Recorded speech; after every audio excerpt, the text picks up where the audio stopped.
Hello friends, मेरे इस YouTube video channel पे आपका स्वागत है। आज इस वीडियो में मैं आपको हथेली पर बनने वाले तारे के चिन्ह के बारे में कुछ बताने जा रहा हूँ। वैसे पहले मैं इसको क्लियर कर दूँ कि तारे का चिन्ह बनना हथेली पर कहीं भी बहुत ज़्यादा शुभ माना जाता है, लेकिन कुछ परिस्थितियों में इस चिन्ह को अशुभ भी माना जाता है। तो इस चिन्ह के बारे में जो भी डिटेल्स हैं मैं वो उसको बताने जा रहा हूँ इस वीडियो में। लेकिन सबसे पहले शुरू करते हैं, इस तारे के चिन्ह को आपको बनाकर बताऊँ मैं ये कैसा दिखता है। तो ये तारे का जो चिन्ह होता है हथेली पर, यह कुछ ऐसा होता है, यानी कि एक जैसे एक क्रॉस बना दिया जाए और इस क्रॉस में एक लाइन और मार दी जाए तो ये तारे का चिन्ह हो सकता है। ऐसे डबल क्रॉस भी हो सकता है। कुछ लोगों के जो तारे का चिन्ह होता है वो बहुत सारी लाइनों को मिलाकर बनता है ऐसे, और कुछ लोगों के जो तारे का चिन्ह होता है वो सिंपल क्रॉस के ऊपर एक लाइन ऐसे बजी हो, वो भी तारे का ही चिन्ह माना जाता है और ये बहुत हद तक शुभ चिन्ह माना जाता है। तो जानते हैं इसके बारे में कि हथेली में ये कहाँ पर हो, कौन सी उंगली पर हो और कौन से माउंट पर स्थित हो तो इसका क्या प्रभाव होगा। हाथों पर स्थित तारे की उपस्थिति महत्वपूर्ण प्रभाव को दर्शाती है तथा हाथों की उंगलियों में या हथेली पर बना तारे का यह चिन्ह जहां भी स्थित होता है उस स्थान को महत्वपूर्ण बना देता है। यह एक बहुत ही अच्छा संकेत होता है। बस कुछ एक या दो स्थितियों में ही यह अपवाद का कारण बन सकता है और हाथ के जिस स्थान पर यह या जिस रेखा पर यह जुड़ा होगा उसी के अनुसार तारे का परिणाम होता है। विभिन्न प्रकार के पर्वत और उंगलियों पर स्थिति के आधार पर तारे का जो प्रभाव है वो मैं अभी डिटेल में आपको बताने जा रहा हूं, एक एक माउंट के और उंगली के हिसाब से। तो सबसे पहले मैं बात करूंगा जुपिटर की, यानी कि गुरु पर्वत की। अगर गुरु पर्वत पर तारे का चिन्ह हो, पहले बता दूं गुरु पर्वत कौन सा होता है, पहले वैसे और वीडियोस में बता चुका हूं लेकिन फिर ड्रॉ कर रहा हूं मैं यहाँ पे।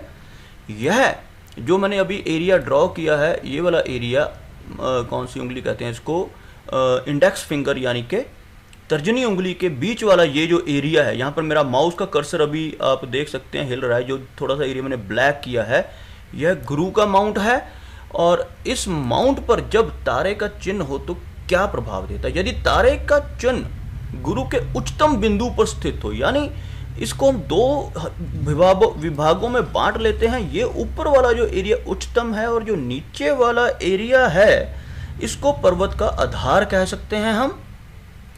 तो यदि तारे का चिन्ह गुरु के उच्चतम, मैं आपको बना के दिखाता हूँ, सपोज किसी के हाथ में यहाँ पर तारे का चिन्ह है कुछ ऐसा सा बना हुआ। अगर तारे का चिन्ह उच्चतम बिंदु पर स्थित है तो व्यक्ति की उच्च सफलता, शक्ति, पद, नाम, धन और मान्यता को दर्शाता है। ऐसे व्यक्ति कोई भी कार्य करें उन्हें उस कार्य में अविश्वसनीय सफलता प्राप्त होती है। परंतु यदि यह पर्वत के आधार बिंदु पर स्थित हो तो यह आवश्यक नहीं है कि व्यक्ति पूरी तरह से सफल होगा। थोड़ा शुभ फल ये तब भी देता है, लेकिन तब सफलता की जो क्या कह सकते हैं, जो सफलता का मायना है बदल जाता है। कहने का मतलब यहाँ पर स्थित होने की बजाय अगर यह यहाँ नीचे, जहाँ मैंने अभी गोला बनाया है, यहाँ पर स्थित हो तो यह इसका प्रभाव बहुत कम हो जाता है।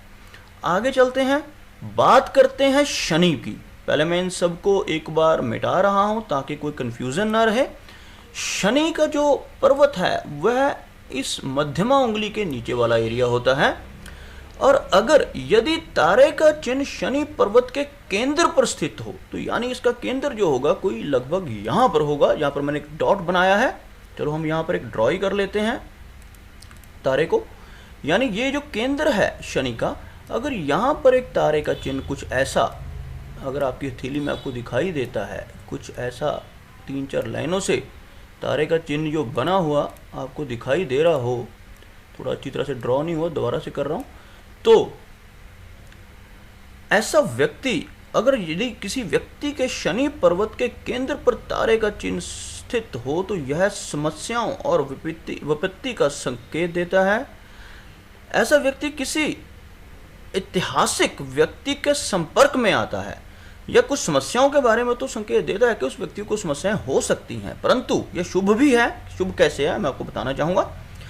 शुभ इस तरह से है कि ऐसा व्यक्ति किसी ऐतिहासिक व्यक्ति के संपर्क में आएगा और उसे सफलता मिलेगी, लेकिन सफलता में कुछ रुकावटें या बाधाएं भी आएंगी, लेकिन बाद में उससे सब कुछ हासिल हो जाएगा। अब आप समझ सकते हैं मैं क्या कहना चाहता हूं कि अगर शनि पर यह मध्य में स्थित है तो ऐसा व्यक्ति सफल तो जरूर होगा, लेकिन सफल होने के लिए उसे बहुत संघर्ष करना पड़ेगा, लेकिन सफलता वो जरूर प्राप्त कर लेगा। अब आगे बढ़ते हैं सूर्य पर्वत की ओर। अब मैं जरा शनि वाले इस स्टार के चिन्ह को मिटा रहा हूं।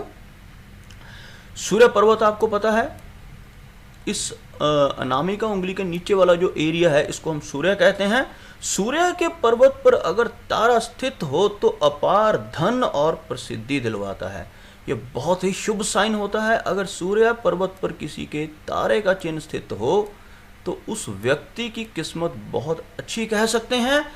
ऐसे व्यक्ति को अपार धन मिलता है यानी और समाज में प्रसिद्धि मिलती है, लेकिन यह सब खुशी रहित होता है। अब कह सकते हैं कि भगवान दे तो सब कुछ देता है, लेकिन कहीं ना कहीं कुछ चीज़ रह जाती है, यानी खुशी नहीं मिल पाती।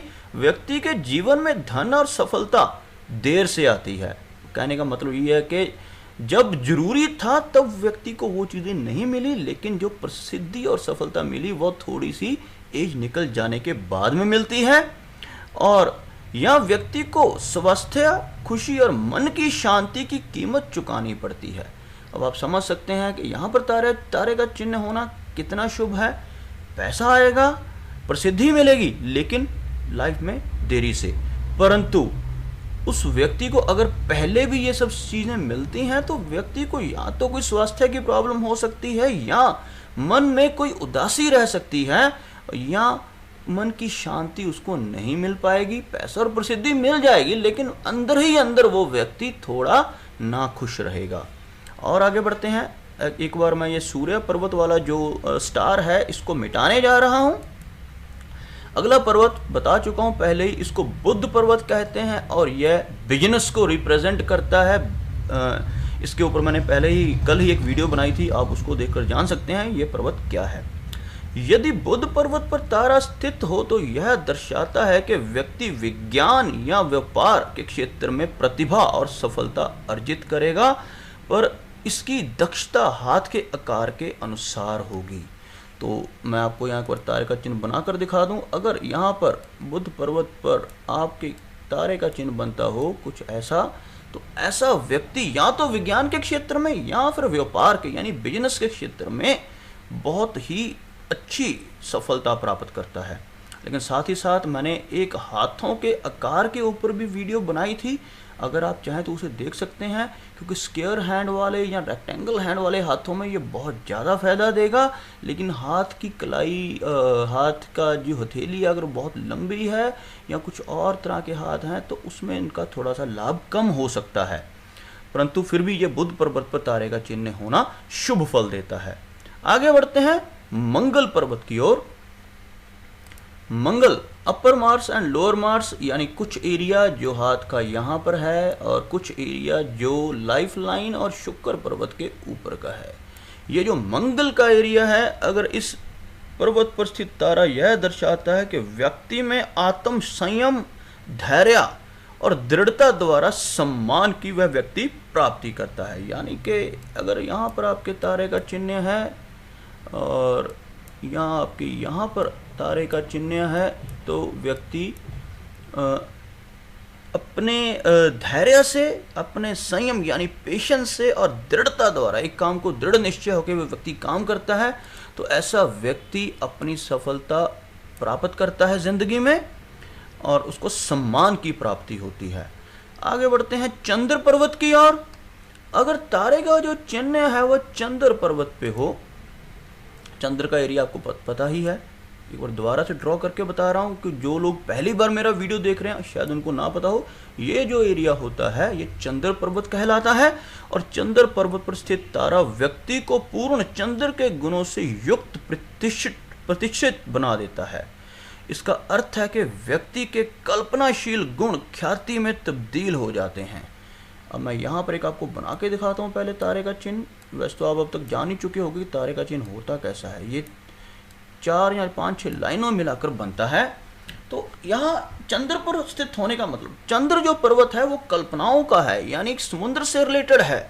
समुद्र जैसे अथाह है, ऐसे ही व्यक्ति की कल्पनाएं भी अथाह हैं, जिनको हम क्या कहते हैं, जिनको बारे में हम कह ही नहीं सकते कि व्यक्ति के अंदर क्या कुछ भरा हो, मन में कितने ख्याल हैं। तो अगर यहाँ पर तारे का चिन्ह है तो वह व्यक्ति चंद्र के गुणों से बहुत कामयाबी प्राप्त करता है। कहने का मतलब आर्ट के क्षेत्र में या लेखन के क्षेत्र में ऐसा व्यक्ति राइटर बन सकता है, कहानियाँ लिख सकता है, नॉवल लिख सकता है और बहुत अच्छा आर्टिस्ट हो सकता है। अपनी कल्पना से वो कुछ भी बना सकता है, अपनी कल्पना करके वो कोई चित्र बना सकता है, अपनी कल्पना से बुक लिख सकता है, फिक्शन स्टोरीज लिख सकता है। और ऐसे व्यक्ति के यही जो कल्पनाशील गुण हैं उसको ख्याति में तब्दील हो जाते हैं, यानी कि वह व्यक्ति विश्व प्रसिद्ध हो जाता है अगर चंद्र पर ऐसा कोई तारे का चिन्ह बन रहा हो। आगे बढ़ते हैं चंद्र के बाद शुक्र पर्वत की ओर। एक बार इसको मिटा रहा हूं। शुक्र मैं आपको बता चुका हूं, यह जो हमारा लाइफ लाइन है इसके अंदर का क्षेत्र, इतना के एरिया हम छोड़ देते हैं मंगल के लिए, और ये नीचे वाला जो क्षेत्र है उभरा हुआ होता है ज्यादातर, इसको हम शुक्र पर्वत कहते हैं। शुक्र पर्वत के केंद्र पर स्थित तारा व्यक्ति को प्रेम में सफलता और अनुकूलता दिलवाता है। अब यह हो गया इसका केंद्र। अगर यहाँ पर आपके तारे का चिन्ह बन रहा है तो आप प्रेम विवाह कर सकते हैं। आपका जो प्रेम होगा, आप जिससे भी प्रेम करेंगे उसमें आपको सफलता मिलेगी और आप बहुत ही अनुकूल मिलनसार व्यक्ति होंगे। यह स्थिति दर्शाती है कि व्यक्ति के प्रेम संबंध के मध्य कोई प्रतिद्वंदी या ईर्ष्यालु नहीं होगा, यानी जो आप जिससे प्रेम करेंगे आपको इनसिक्योरिटी फील नहीं होगी। आपकी जो प्रेमिका होगी या जो आपका प्रेमी होगा, आप उसको लेकर इनसिक्योर नहीं होगे। कोई भी आपको ऐसा नहीं व्यक्ति लगेगा कि हाँ ये मेरे प्रेमी या मेरी प्रेमिका को मुझसे छीन सकता है, ऐसी कोई स्थिति आपकी लाइफ में नहीं बनेगी। तो यह जो चिन्ह यहाँ पर बनता है यह भी शुभ ही माना जा सकता है। इसके बाद में बात करते हैं उंगलियों पर स्थित तारे का चिन्ह। हथेली में विभिन्न प्रकार की रेखाओं पर स्थित तारा अपनी स्थिति के अनुसार लक्षणों को दर्शाता है। हृदय रेखा पर तारा हृदय संबंधी बीमारी दर्शाता है। अब देखिए यहाँ तक हमने जो गुण देखे थे वो अच्छे थे, अब इसके कुछ बुरी तारे के बुरे गुण भी हैं, वो जिनको मैं बताने जा रहा हूँ। यह है हमारी हृदय रेखा। अगर इस रेखा के ऊपर कोई ऐसा चिन्ह बन जाता है जो तारे जैसा आपको लगता है तो वह क्या है, वह एक नेगेटिव इफेक्ट दे रहा है। यानी कि हृदय रेखा पर कहीं भी तारे का चिन्ह बनता है तो उस व्यक्ति को हृदय संबंधी कोई ना कोई बीमारी हो सकती है। यदि तारा मस्तिष्क रेखा पर स्थित है तो तंत्रिका तंत्र से संबंधित रोग हो सकता है। यह जो लाइन मैं अभी ड्रा करने जा रहा हूँ, ये वाली लाइन जो इस तरफ को चलती है, ये मस्तिष्क रेखा है। अगर इसके आखिर में या इसके यहाँ पर या कहीं पर भी कोई तारे का चिन्ह बन रहा है तो यह भी शुभ नहीं मानते इसको।